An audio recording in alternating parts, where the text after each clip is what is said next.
My name is Ariella Blatter. Again, I'm the president and CEO of Women in International Security, also known as WISE.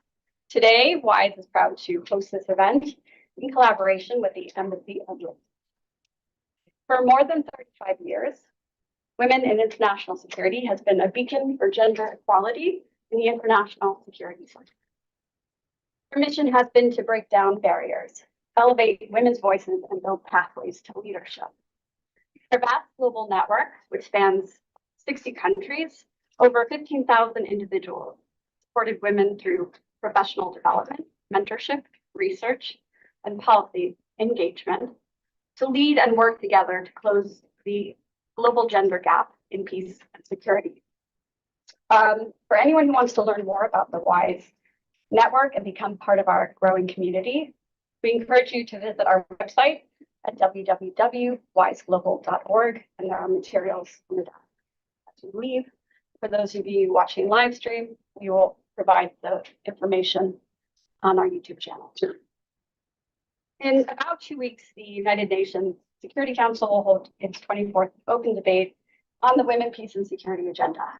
It's a pivotal moment to reflect on UN Security Council Resolution 1325, which, when adopted, became a landmark in advancing gender equality and promoting women's rights in the realm of peace and security.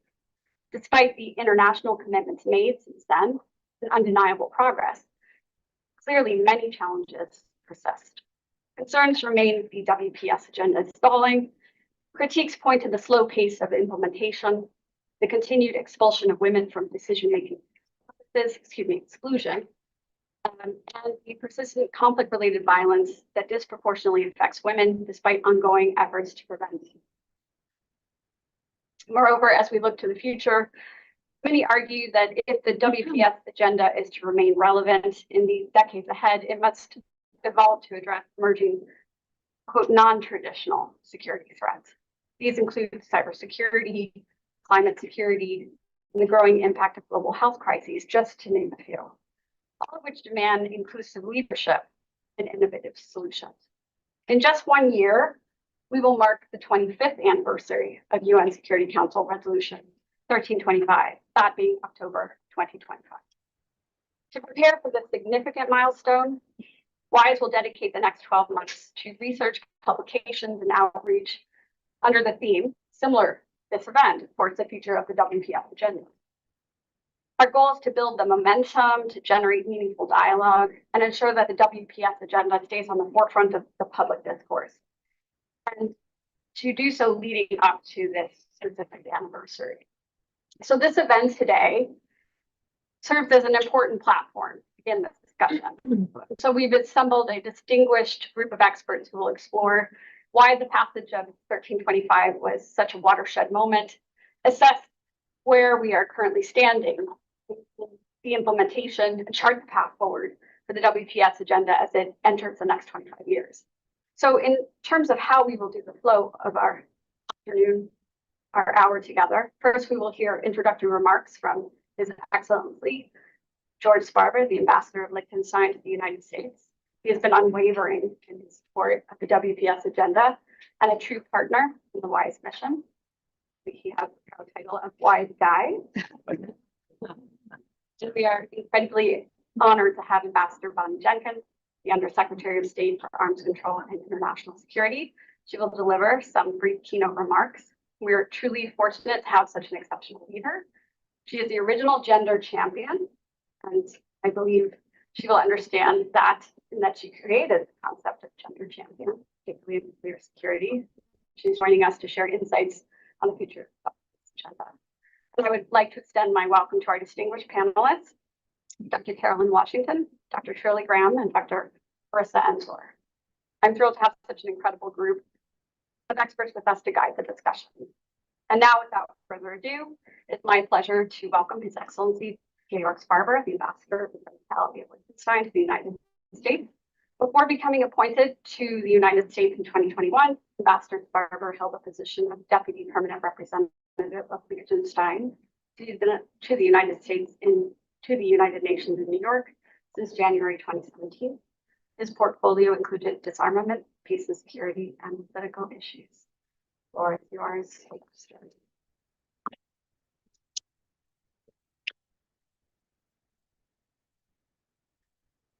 President, dear Ariela, um, Secretary, dear panelists, and dear guests here, vice and online. It's really a great honor and pleasure for me to be here today alongside so many leading experts to chart the future of the women, peace, and security agenda. You mentioned it, we're in the run-up to the 25th anniversary next October. This is certainly the right moment in time to start thinking about the future. Thank you for WISE to organize this discussion, and I look forward to many of the activities you mentioned during the next years. The Women, Peace and Security agenda for Liechtenstein has been a top priority in our foreign policy since its inception, and I do continue to see it really as a milestone in the United Nations endeavor to foster lasting peace, and that is, after all, its core mandate. Sadly, though, you mentioned it, there is really no reason to celebrate today when we look at the state of the world or the situation of women in particular. So I do hope that today's discussion launches a deeper discourse on how we do better over the next month in implementing and advancing the agenda. I do agree with all those, though, that rightfully point to the significant advancement at the normative level that the Women, Peace and Security agenda has brought about, not only with the initial resolution, but really also all the succeeding resolutions in the Security Council. I think more can be done, but an honest look in the mirror also tells us two things. First, political realities will make that very, very difficult. And second, whatever we have achieved on paper has really brought way too little change for women in reality. We continue to face too many barriers to meaningful participation in peace processes. Harmful stereotypes and toxic environments continue to be widespread. Gender-based violence continues to be a constant of warfare from Ukraine to Sudan, from Myanmar to the Middle East. What we're experiencing, in my view, is really an accountability crisis, which we owe to a large degree to the UN Security Council and its complacency when its own resolutions are disregarded. This harms women and girls every day, adding to their vulnerability in conflict in particular. And in this climate of political impunity, what we will do as Liechtenstein is we will continue to be steadfast to seek justice for victims of gender-based violence in conflict under international criminal law, in the International Criminal Court, wherever it has jurisdiction, and in other judicial mechanisms where it does not. Another area I think that's important where we can make a meaningful difference is redress and services for survivors. The implementation of women, peace, and security can do better in that area. We do advocate for a comprehensive response, sexual and gender-based violence, in particular in conflict, a response that includes all survivors, women and girls, and men and boys. And we keep working on that with our good partners of the All Survivors Project. How necessary that work is, we continue to see every day the brutality of today's sexualized wars. Finally, I do believe we cannot reasonably talk about this topic without highlighting the plight of the brave women of Afghanistan, whose brutal rulers are implementing gender apartheid and oppress women in practically every aspect of life. They will not succeed, for the Afghan women are strong and agents of change. We owe them every possible support in their struggle. I hope today's discussion will help build a dynamic that allows us to hold those to account, continue to prevent progress in the implementation of the Women, Peace and Security agenda, be that at the political level or the military level, be that at the United Nations or the national governments. And I do wish us all a good discussion today. I look forward to it very much myself. Thank you so much.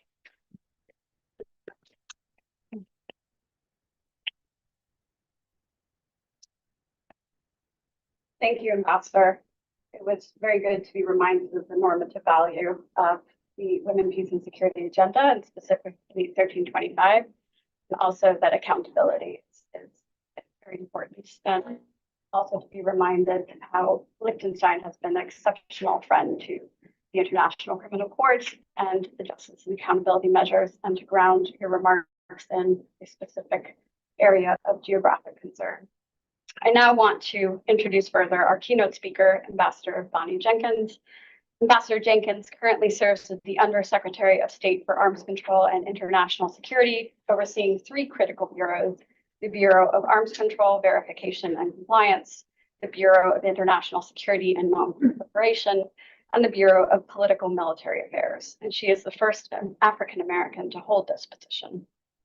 And in May of 2023, she was appointed by Secretary of State Antony Blinken to lead the U.S. efforts of the AUKUS Defense Partnership, because he discovered that she was a little bit free of time, underscoring her central role in shaping global security initiatives, rewarding her greatly for her great leadership.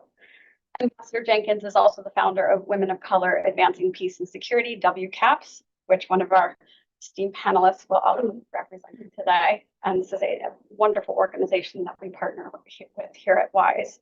She's a retired U.S. Naval Reserve officer, and she has taught at several prestigious institutions, including Georgetown, George Washington University, and has held fellowships at the Brookings Institution. The list goes on and on. I encourage you to read. We have posted these. There was a QR code that is outside, and we have a few paper copies. And Ambassador, the floor is yours.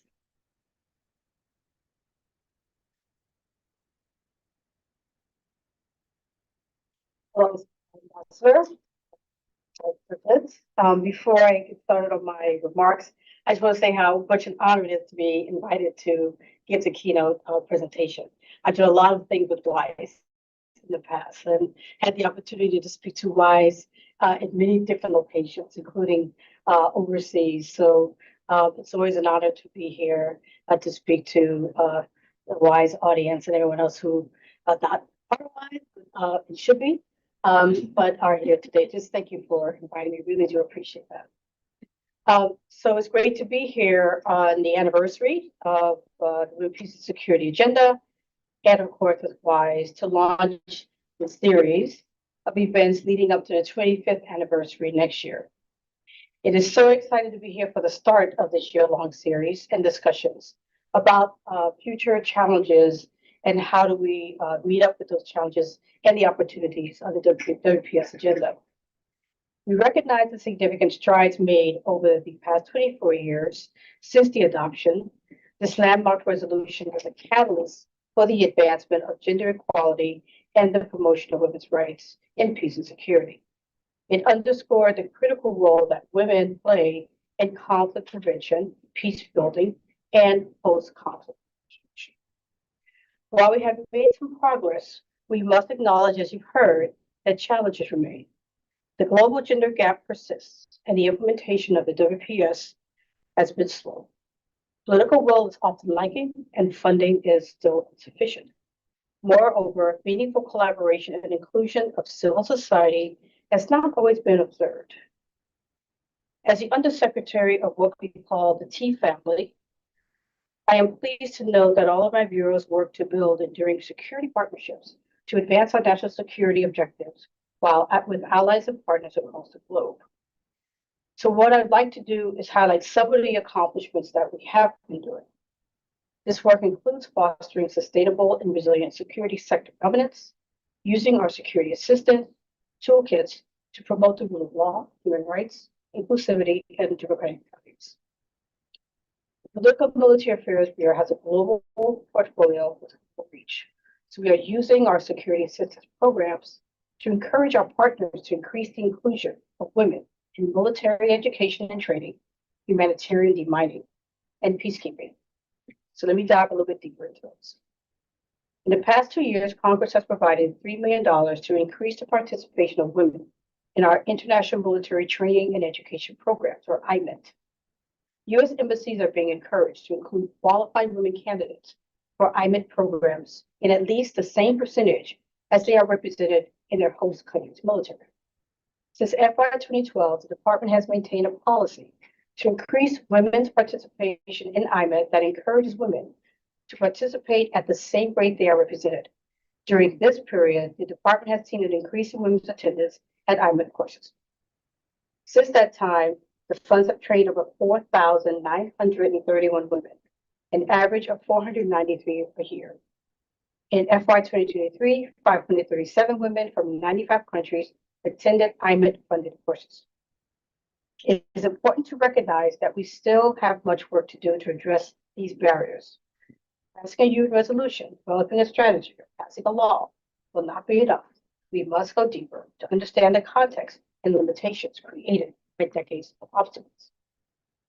So to be even more relevant in the future, the WPS agenda must broaden its scope to include areas outside traditional security concerns. We've heard a little bit about that already. Women in security also play a vital role in advancing the Sustainable Development Goals, but we should continue to look for innovative ways to collaborate to advance both WPS and SDGs. Women have been and continue to be a major part of our war legacy cooperation. Addressing unexploded ordinances, or UXO, is simply too large and important of an issue to not incorporate all perspectives, talents, and skills.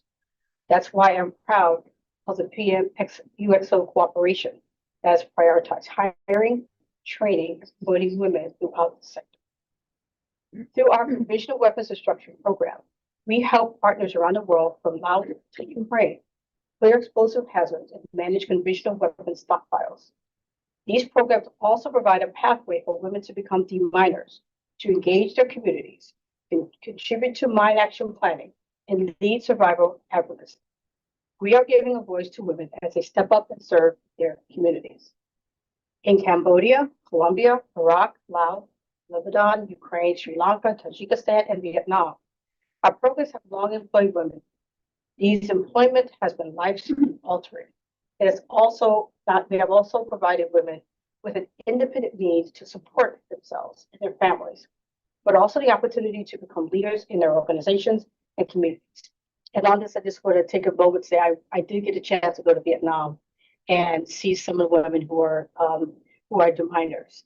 And there's an organization called Peace Trees, and it's all women in Vietnam. I'm so inspired by these young women who got a chance to do the demining, but also see how the communities can grow when those landmines are taken away and unexploded ordinances are taken away. So I just wanted to add my own personal things. I think it's so inspiring to see that. Now, as I have noted earlier, women remain underrepresented in conflict prevention, conflict resolution, and post-conflict peace building efforts. Recognizing the importance of women in peace operations, the United States is committed to promoting full, equal, and meaningful participation of women through the Global Peace Operations Initiatives, or GPOI. Through GPOI, the PM Bureau encourages women's participation, integration, and leadership in peace operation, provides gender-inclusive training, and integrates gender-related topics into training for peacekeepers. Although GPOI partners represent 39% of UN troop contributing countries, they provide 68% of women military peacekeepers. To address the inadequacy of unisex personal protective equipment for women peacekeepers, the US and the Netherlands are jointly funding a women's body armor pilot project in partnership with Ghana and Zambia. The purpose of this project is to ensure women have life-saving protective equipment that fits, rather than ill-fitting equipment that doesn't provide the same level of safety as male counterparts during training and deployment. Its aim is to reduce barriers to women's full, equal, and meaningful participation in human peace operations. Through the Global Defense Reform Program, or GDRP, the Political Military Affairs Bureau aims to enhance security sector governance, institutional capacity, and resilience for U.S. partner countries while advancing U.S. foreign policy priorities, including WPS efforts. GDRP's advisory support builds the capacity of women in the security sector through training and strategic advising to lead and implement security sector reforms that advance peace and security in their country. Encouraging our partner to increase the meaningful participation of women in the defense and security sectors is an important, truly mission-critical part of this work. Women in the military help increase operational effectiveness by fostering communication with local communities, which is crucial for building relationships and gathering life-saving intelligence. Women also address gender-specific issues such as protection from gender-based violence, ensuring that peacekeeping efforts are inclusive and responsive to the needs of all civilians. Female peacekeepers serve as role models, encouraging local women to participate in peace processes and promoting a more equitable approach to conflict resolution. Women's full and meaningful participation often generates increased attention to the needs and perspectives of the entire community, including those most impacted by displacement, violence, and inequality. So looking ahead, we must set an ambitious yet achievable WPS agenda for the next 25 years. This event brings together peace and security experts knowledgeable of Security Council Resolution 1325 to provide their assessment and vision of the WPS agenda future path. To achieve these goals, we need the collective efforts of governments, international organizations, civil society, and the private sector. We must ensure that women are not just participants, but leaders in peace and security processes. We must also secure the necessary political will and funding to implement the WPS agenda effectively. Garnering more support for implementation of the WPS agenda means we must focus on broadening the WPS agenda to include, as you've heard, new security issues, such as climate change, and ensure that future WPS resolutions strengthen the WPS agenda in support of a range of UN Sustainable Development Goals. So I think it goes without saying, the world has changed in the past 3 years. This is an extraordinary moment in which we are looking at two hot wars in Europe and the Middle East, as well as managing the change in the national security landscape. Global demand for U.S. security cooperation has increased exponentially. This work is growing more important by the day, but how we do it is just as important. It is vital for us to remain laser focused on building enduring security partnerships that are rooted in strong, accountable, and inclusive institutions, and WPS must be interwoven in that. So in conclusion, while we have a long way to go, and there is still much work to be done, we must move up smartly. The United States is committed to elevating the voice of women and girls, not just because it is important for global peace and security, but because it is integral to work. Together, we can make the full and meaningful participation of women in defense security a reality. Thank you.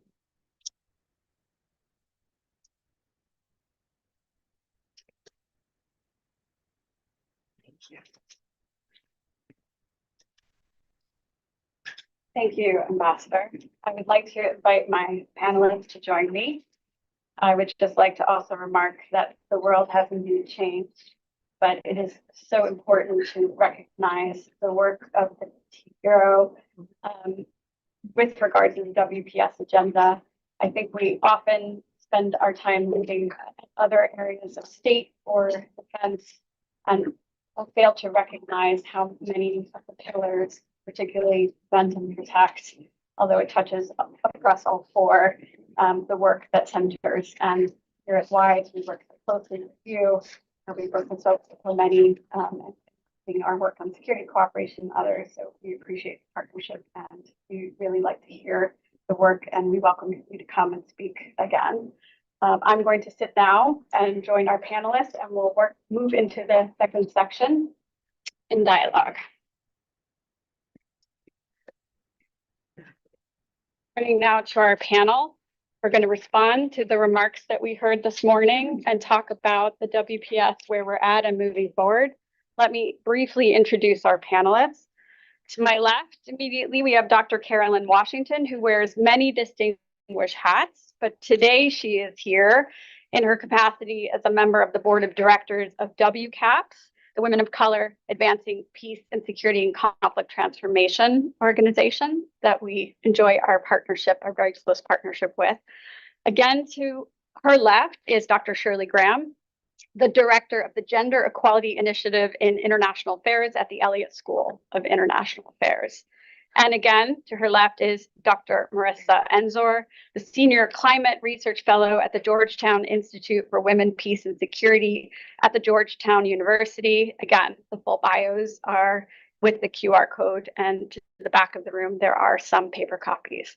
So Dr. Carolyn Washington, I'm going to turn the floor to you. You'll have some time to respond Okay. to the question. So thank you, first of all, for your kind invitation this morning. I'm really proud to be here and especially to represent WCAPS. So I feel like I'm preaching to the choir, really echoing the remarks from our two distinguished ambassadors here. So while UN Security Council Resolution 1325 was a landmark decision for women and girls, women, peace, and security is pretty much unfinished business. To date, no country has achieved gender equality. So there remains much work to be done and numerous challenges. However, there's also numerous opportunities to meet those challenges. So in forwarding women, peace, and security implementation in general, I know we're going to talk specifically with our questions. I think is, first of all, to be clear as we move forward for the next 25 years, what we actually mean when we talk about implementing women, peace, and security principles. I hear that a lot. What does it look like? How do we bridge the gap between theoretical frameworks and practical application on the ground?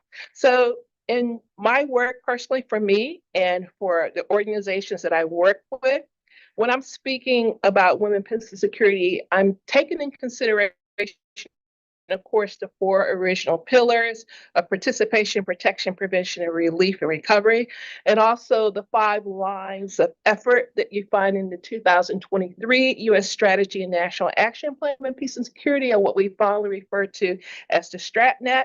But when I speak of women, peace, and security principles, what's important for me is the integration of a gender perspective.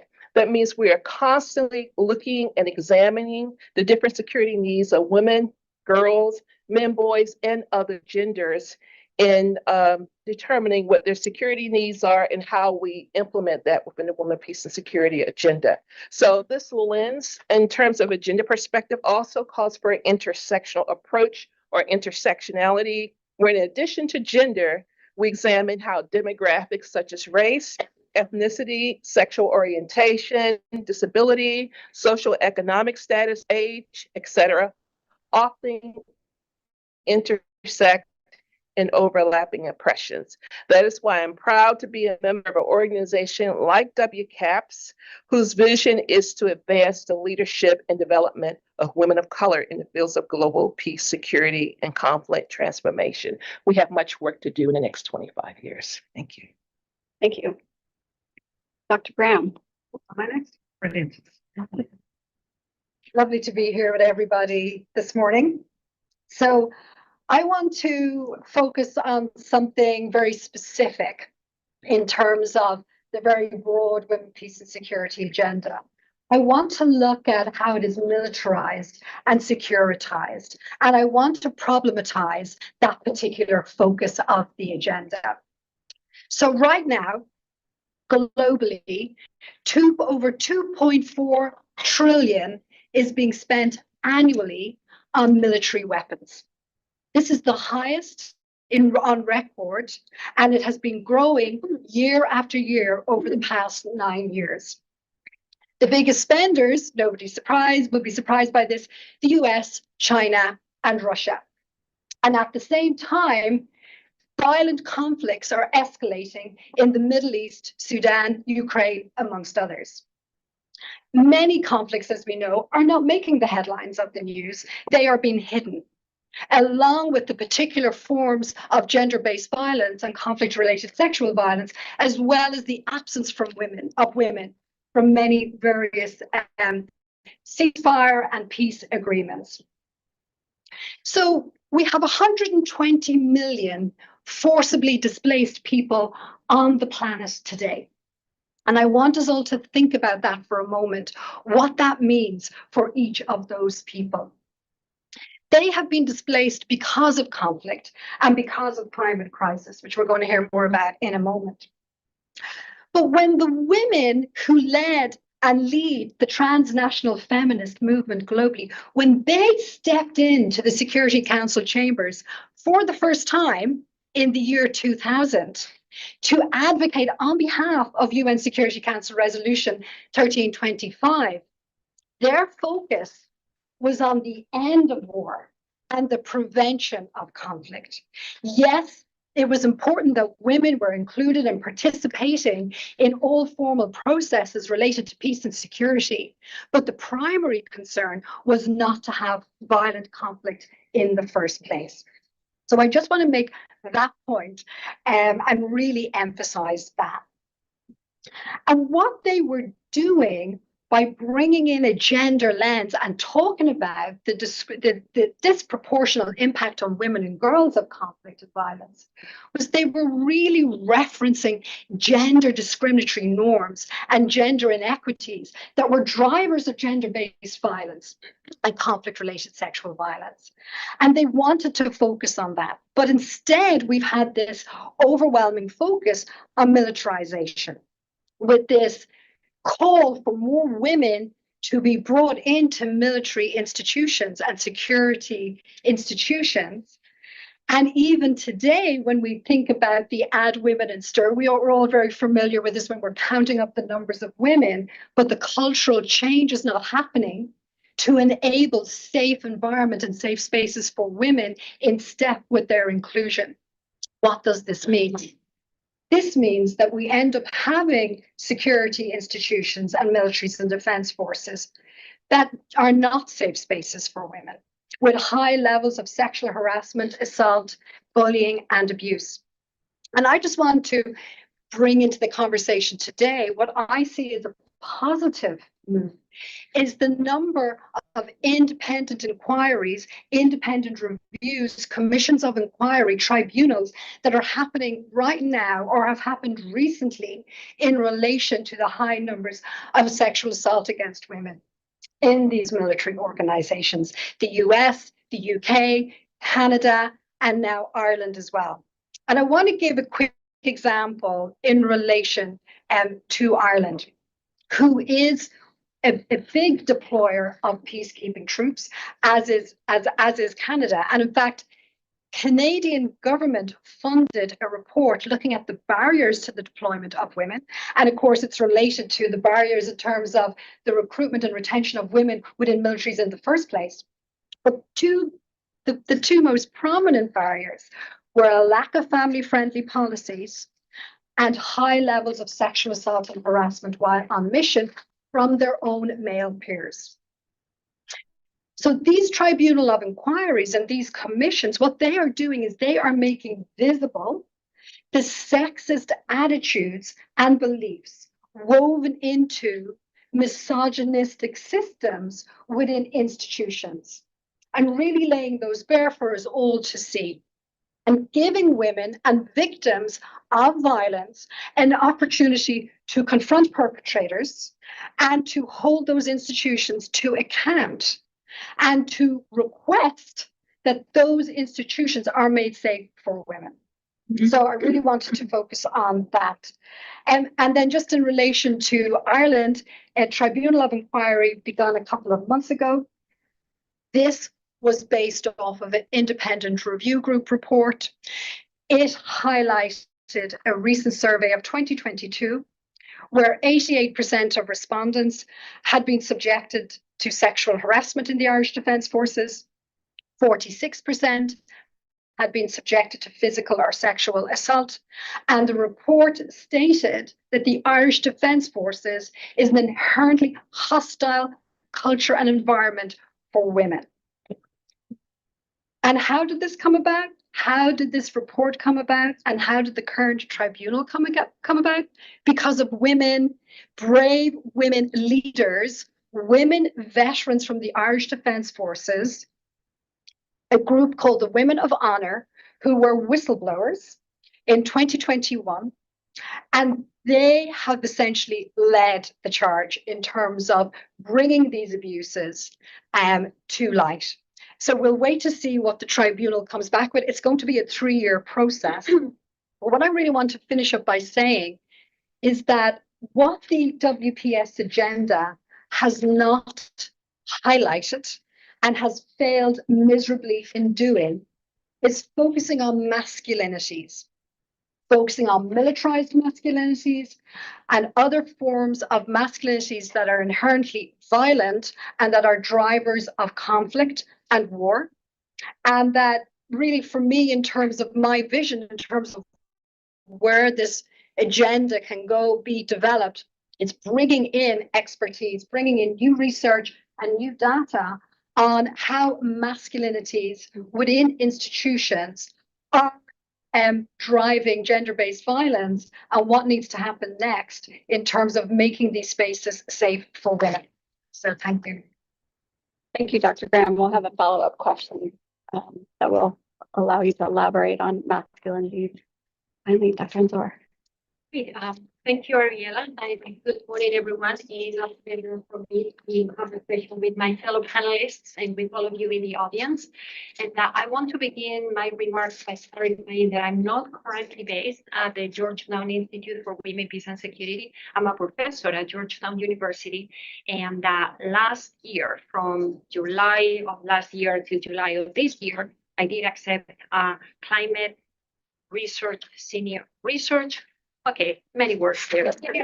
Research fellowship at the institute. But now I'm back to teaching full time because they don't let me be gone for that long. All right. So my remarks, both in this introductory segment and on the second round of questions, if there's such a thing, with center on climate change, which is really my area of expertise, and on the urgency of identifying and implementing climate solutions that are sustainable, scalable, replicable, and equitable, and on the role that the global WPS agenda can play and is already playing in making this happen. Now, we know that climate change is widely recognized as one of the greatest threats to peace and security in the 21st century. The causal pathways that link deteriorating environmental conditions, insecurity, and conflict, while seldom automatic or linear, are nevertheless ubiquitous. The adverse impacts of climate change exacerbate other risk factors, especially in already fragile contexts. In turn, these factors magnify pre-existing economic, social, and political drivers of insecurity. Women and girls and members of already vulnerable populations are thus placed on the front lines of multi-related crises. The intersection of gender and other dimensions of identity plays a critical role in determining how people experience, respond to, and recover from the adverse effects of climate change. Compounded security and climate-related risks are also more likely to magnify challenges related to governance, entrench gender inequalities, and deepen the marginalization of women and girls. Extreme weather events have a greater impact on the poor and other vulnerable sectors of the population, and even more so on those living in nations riven by conflict. Competition over resources such as water and land poses a serious geopolitical risk that can lead to conflicts whose disproportionate impacts on women and girls is well documented. The myriad ways in which gender inequality constrains women's lived experiences also hamper their resilience and adaptive capacity. In turn, this state of affairs adversely impacts their families and communities. A gender-blind approach that ignores diversity and inclusion weakens climate change adaptation and mitigation responses and reduces the efficacy of climate policy. It also contributes to the further marginalization and harmful effects on women, girls, and other excluded groups, and may even lead to the resurgence of conflicts. Now, the various resolutions that collectively comprise the Women, Peace and Security Framework have the potential, not always realized, to improve climate outcomes by promoting women's engagement in addressing climate-related security risks. UN Security Council Resolution 2242, which was adopted in 2015, so only 9 years ago, notes the impact of climate change, among other factors, as variables that are affecting the global context of peace and security, and the subsequent needs to recognize WPS as a cross-cutting subject. Okay? growing body of evidence across the world demonstrates that the application of a gender perspective improves peace and security operations. While the WPS framework shines a welcome spotlight on the positive outcomes of women's participation in climate action, among other things, this approach is not without critics. This more recent emphasis on women's participation in matters of peace, security, and climate action, when not coupled with adequate protection measures, may place women at a heightened risk of domestic, sexual, and political violence. This has already been mentioned. Okay? It has also resulted in the increasing number of unremunerated tasks and responsibilities known as the feminization of burden. The complex relationship between the participation and the protection of the pillars of action established by 1325 is often insufficiently considered. The narrow focus on protection issues has concerned some observers, especially regarding sexualized violence in fragile contexts, which eclipses broader consideration of the structure and environmental violence that affects women's lives.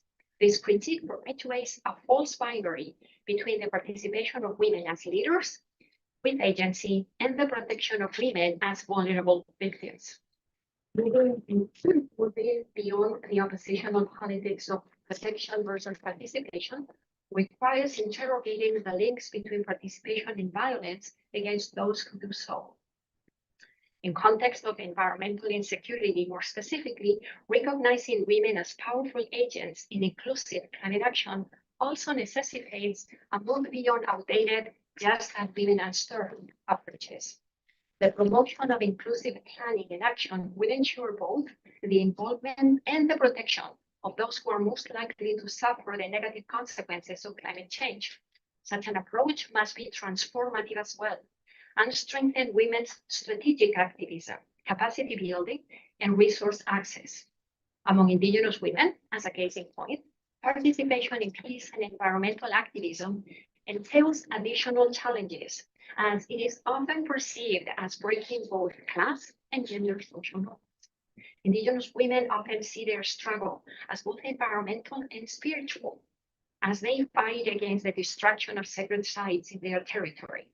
They have at times paid for their efforts with their lives, with lethal attacks against them taking place in the context of wider threats, including criminalization, intimidation, unlawful surveillance, and sexual violence. Yet, Indigenous women and human rights defenders across the globe are at the vanguard of land rights advocacy and environmental protection, demonstrating that vulnerability and resilience can happen simultaneously.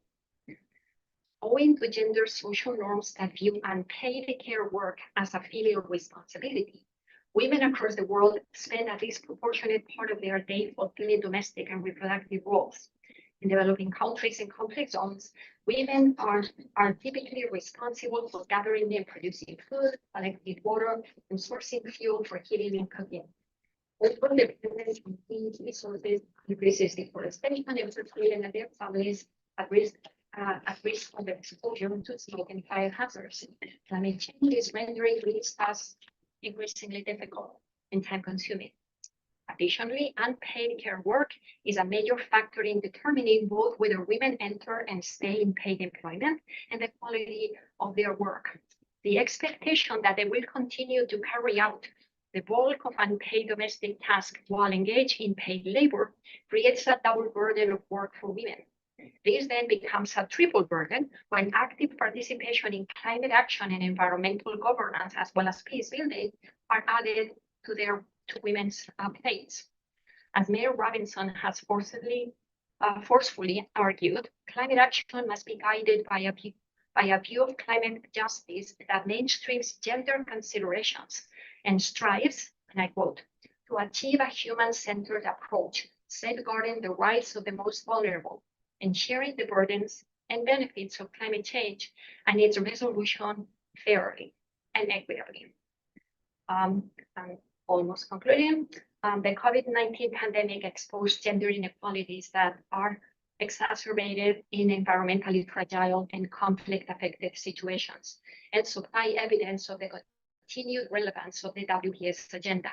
At the same time, the WPS community must contend with the reality that efforts to increase women's visibility in public spaces often result in unintended but serious consequences, risks, and challenges for the brave women who fulfill their roles. These roles. Gender issues, climate change shocks and stressors, and security risks are often complex and deeply interconnected. It is imperative that we bring together scholars, policy experts, and policymakers, kind of like what we're doing here, on the gender, climate, security, or triple nexus, as it's referred to. And that is really the focus of my work. In these interrelated threats to human and planetary security are to be resolved. Despite being underrepresented in environmental decision-making at all levels, women, and especially Indigenous women and those living in the global South, are leading frontline climate action and activism. Interventions around natural resources, environment, and climate provide significant opportunities to empower women politically and economically, and to strengthen their contributions to conflict prevention, peace building, and conflict-affected countries. So to conclude, what I want to remind the audience of is that we must find ways to promote their meaningful participation without increasing their already disproportionate burdens or exposing them to unnecessary risks. So I'll end my remarks here, and I look forward to the discussion.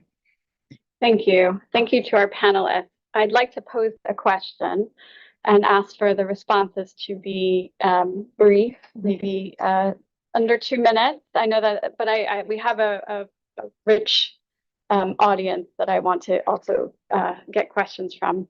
I've heard a lot of very wonderful responses, raising very large issues to tackle about actualizing the WPS agenda. We've talked about climate security, intersectionality, militarization, masculinities, and of course, the overwhelming challenges of where the international system should focus.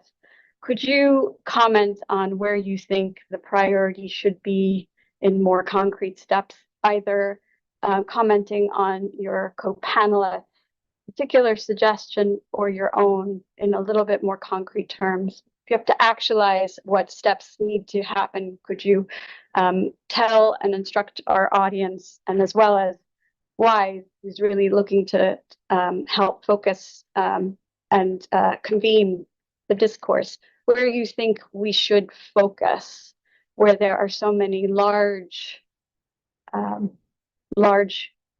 discussions that we've even brought to the table here, and of course do that very succinctly. Thank you, Carolyn. You So you spoke. start with me? No, I'd love for you to comment. Okay, so thank you. So in general, when we talk about women, peace, and security, the focus has been more external looking and focused on foreign policy, which is really important. So as we move forward in the next 25 years, we have a lot of really important topics, as mentioned, climate change and masculinities, but I want to focus and emphasize today in terms of working in particular spaces.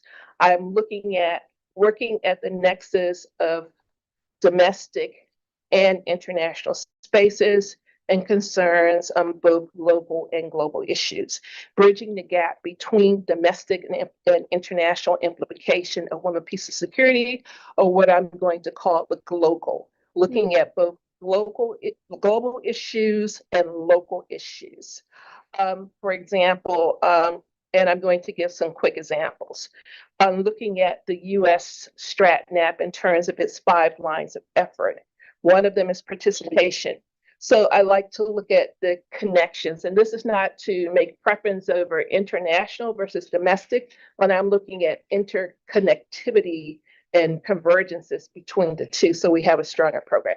In terms of line of effort 1, we have participation. When I want to look at the connections between participation of women in workforce here and abroad, that means looking at economic security in terms of not only recruitment and retention, but changing organizational culture that is conducive to women staying in the workforce and going up the ladder of success, And a third area in the participation was making sure that we have good work-life balance.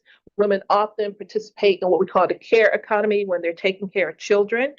And so we want to make sure they can balance the two. Another one is protection. I think it's just important to look at child marriage in the US, which is a problem, as it is to look at child marriage overseas in terms of relief response recovery, climate change, both here and abroad, as we can see with hurricanes Milton and Helene are wreaking havoc, and there are lots of gendered impacts. Integration and institutionalization is our line of effort for, and that means looking at training and making sure that we have a gender perspective integrated within this training, and also our policies and programs which stay with our organizations. And lastly, fifth line of effort is partnerships, making sure that we have partnerships not only with the local community. For example, our CISA, our CISA, Cyber Infrastructure and Security Agency, works very closely with Girl Scouts in ensuring that young girls and women are exposed to working with cybersecurity, but also partnering with those 100 plus other countries that have national action plans, such as Japan, who is interested in our line of effort 3 because of all of their natural hazards. So those are the ways that I see it. Not lots of good topics that need to be explored, important topics, but I'm looking at bridging the gap and looking at the nexus between international and domestic affairs in terms of a global perspective. Thank you. Local, I love that. Dr. Graham. Okay, so I'm going to talk a little bit more about masculinities and just thinking about militarized masculinities, and also thinking about the safety of women within military institutions. So really we need to focus on this gender perspective aspect of the Women, Peace and Security agenda, because it's bandied around a lot, but often it's not very well understood. And gender mainstreaming itself is not effectively put in place, and often not, like I said, understood by the actors and the stakeholders who are tasked with putting it in place. So thinking about, for example, who are the good men who are perhaps benefiting from the sexist, misogynistic systems and institutions that currently exist, and are therefore part of the problem, while they might not be displaying violent masculinities or hyper-masculinities.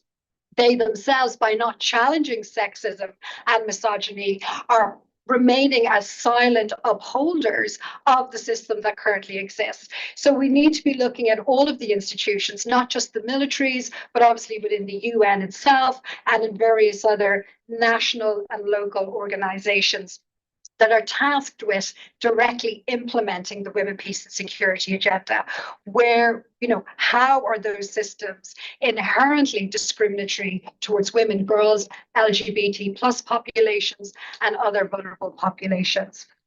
So again, very concretely, taking out of the chain of command the reporting of sexual assault, harassment, bullying, or abuse, so that a fair hearing can be offered to victims of violence, as has been done or is being done by the US and Canada.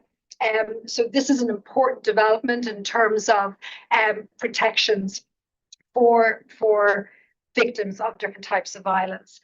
And then itself around peacekeeping in particular, ensuring that there is repatriation of entire contingents of peacekeepers who are sexually exploiting and abusing children and local women in exchange for food, sex for food, sex for money. We've heard so many instances of these particular harms, from Haiti to DRC to the Central African Republic.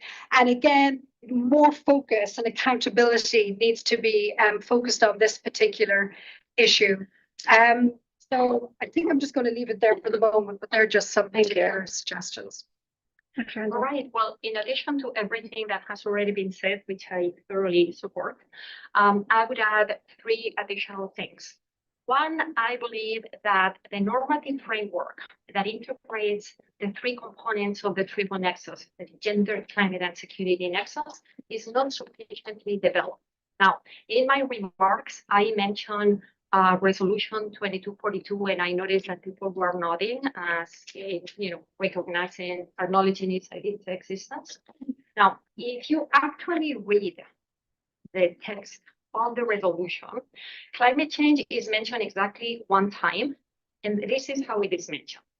Noting the changing global context of peace and security, in particularly related to rising violent extremism, which can be conducive to terrorism, the increased numbers of refugees and internally displaced persons, the impacts of climate change, and the global nature of health pandemics, and in this regard, reiterating its intention to increase attention to women, peace, and security as a cross-cutting subject in all relevant thematic areas of work on its agenda, including threats to international peace and security caused by terrorist acts. That's it.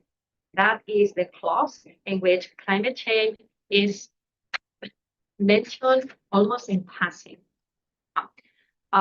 So clearly, I think this requires attention. Then relatedly, I think we need to move from standard setting to implementation. So the standards need developing, but then we need to move from standard setting to implementation. And the third one, really quickly, you might have heard me mention or use the expression women and girls. I actually find it problematic. I think that it is important, and I would applaud any effort to focus attention on the specific needs of women, girls, but by simply adding them as an add-on to the phrase women and girls, we are not accomplishing such a thing. Girls, younger women have special needs, not special, different needs, different priorities, different expectations that require focused attention. And we know that a related Security Council resolution 2250 on youth peace and security does not cover sufficiently thoroughly the special needs of girls. So 1325 focuses primarily on adult women. 2250, even though it says youth, most of it is about boys. And so girls are kind of in a, fall through the cracks. And by simply mentioning them, we are not doing what needs to be done to address their situation. So I'll leave it there. Thank you. Thank you so much. I would like to take a lightning round assessment of what the questions are from the audience. I want to acknowledge that we are at time, but I sense that there are many questions, and I want to see if that's the case. We are all in the room together, so I want to acknowledge the space and see if we can take all of the questions and see what we can do with the time and the grace that we have. So I'm going to ask my colleagues to pass the mic. Let's have a show of hands of those of you who do have questions. Okay, and let's see what we can do to consolidate the questions and have our speakers. Do you want to take them as a group?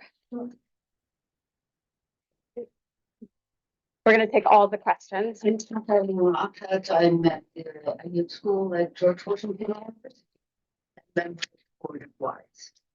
And you've all talked about what the WPS agenda should be about. And I think Caroline had said, the core of this agenda is really integrating a gender perspective into all of our policies and operations. And I think all three of you are in agreement with that.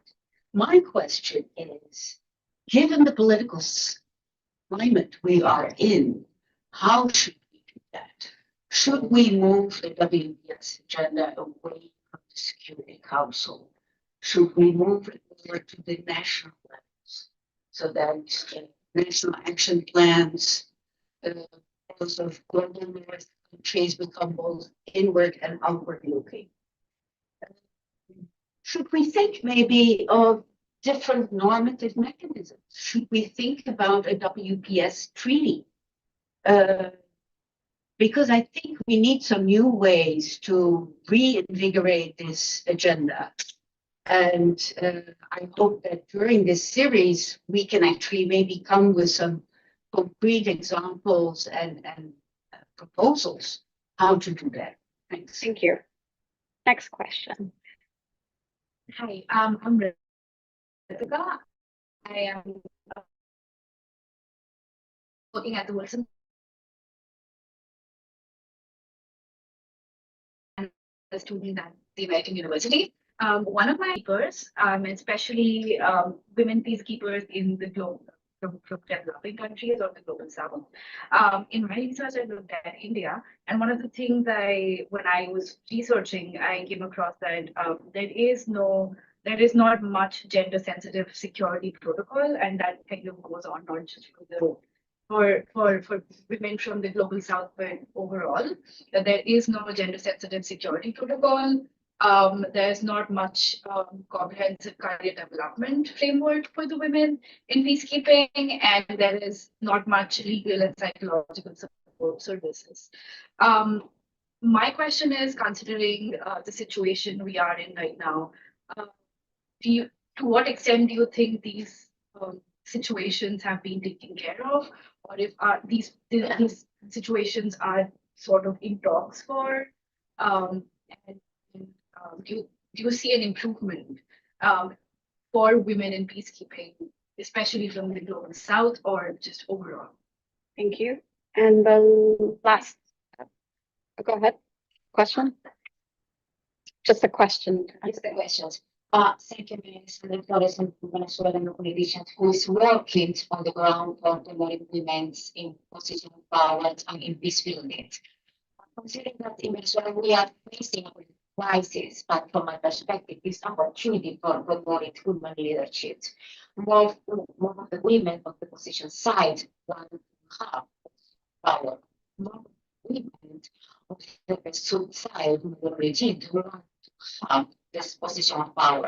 As you consider where in some way in supporting women on the ground, women on the ground by research, training, or other things. And finally, the question in the back.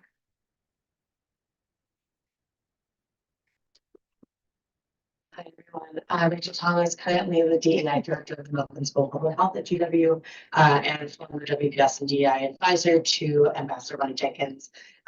Amazing panel, but one of the big things, especially working at the State Department, is the lack of discussion on gender and sexual minorities when we talk about the Women, Peace, and Security agenda, especially now within the rise of right-wing sort of conspiracies and governance. How do we make sure that we can integrate sexual and gender minorities, so trans women, trans men that are also included in these masculinity issues, as well as how do we discuss this within the WPS agenda sort of consortium where some people are still working on sort of the second and third wing feminism where we have issues as well as like trans people of color. Thank you. Wonderful. Thank you, everyone. So there is one more question. Is that right? Okay, I'm going to go for broke. I'm going to try to. Okay, let's go for it. Stacey Schneber from the International.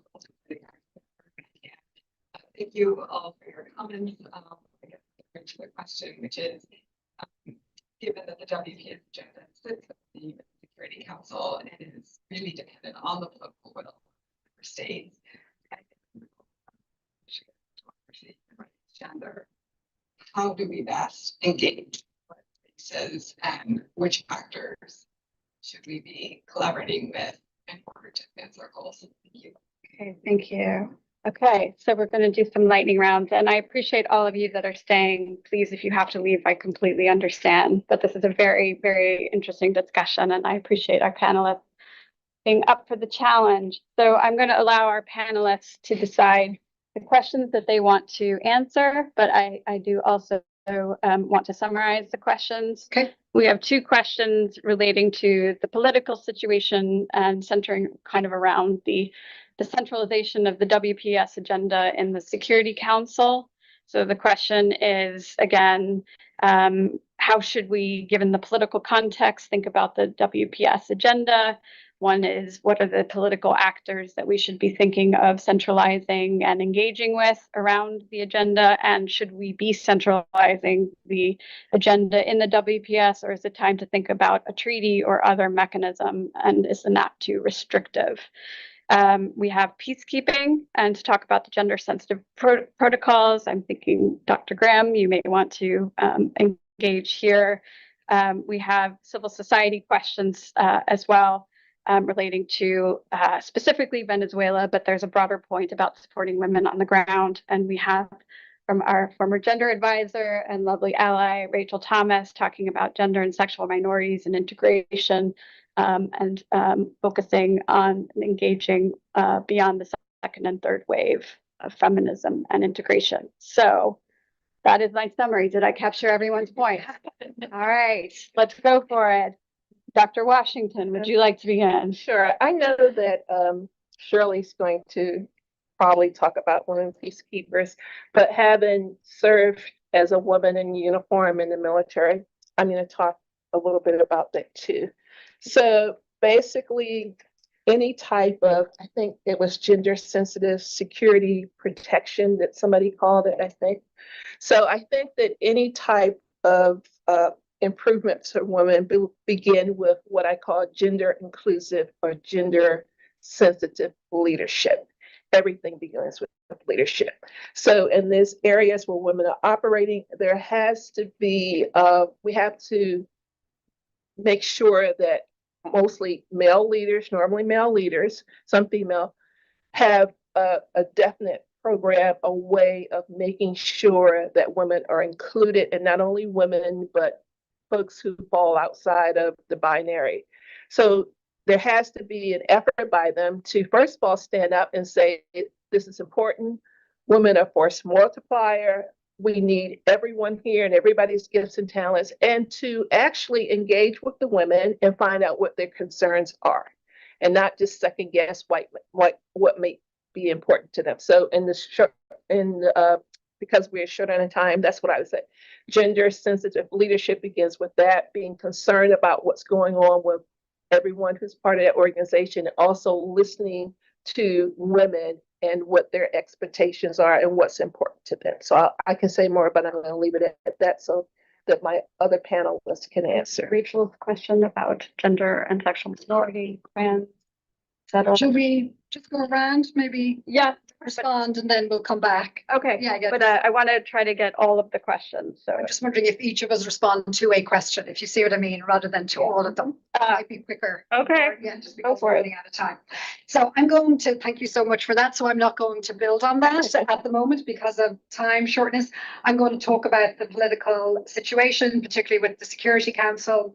And we know that, for example, China and Russia will often block the inclusion of gender within particular resolutions. And the US itself has also blocked the inclusion of, sexual reproductive rights and language within resolutions as well. So we have obviously a huge problem.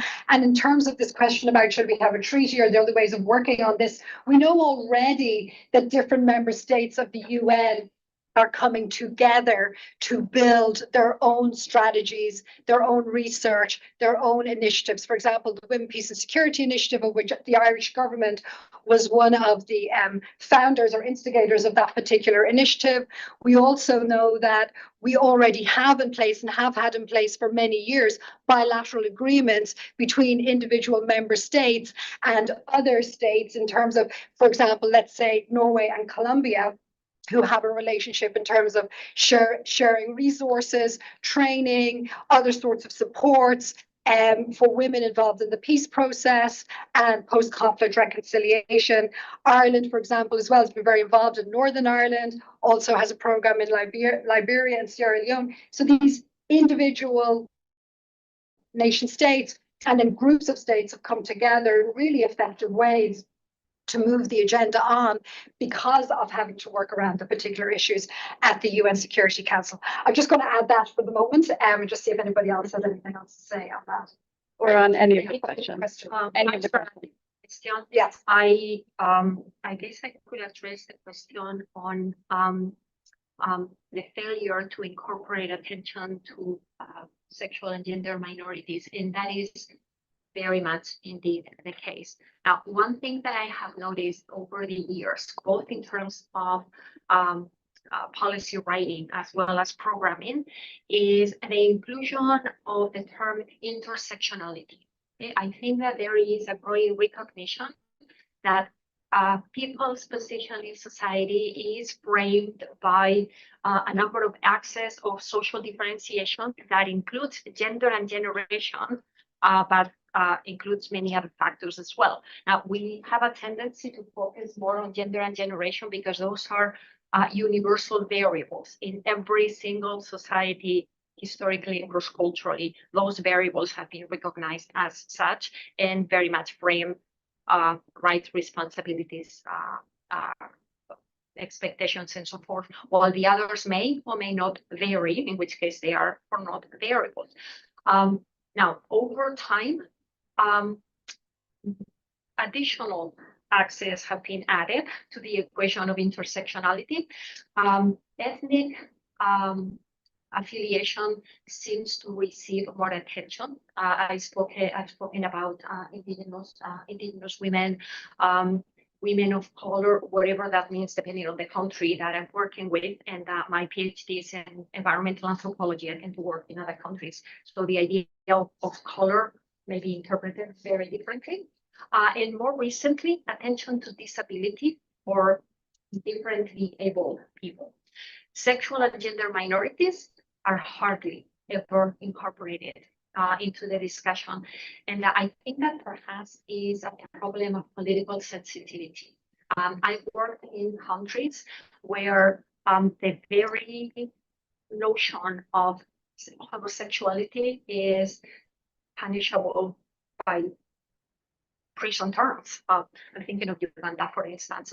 And so I don't know if it is a case of the urgency, I'm sorry, the tyranny of the urgency, the urgent, I don't know if you're familiar with that expression, that is invoked as an excuse to justify not paying attention to a topic that is fundamental, because otherwise the project may not be approved.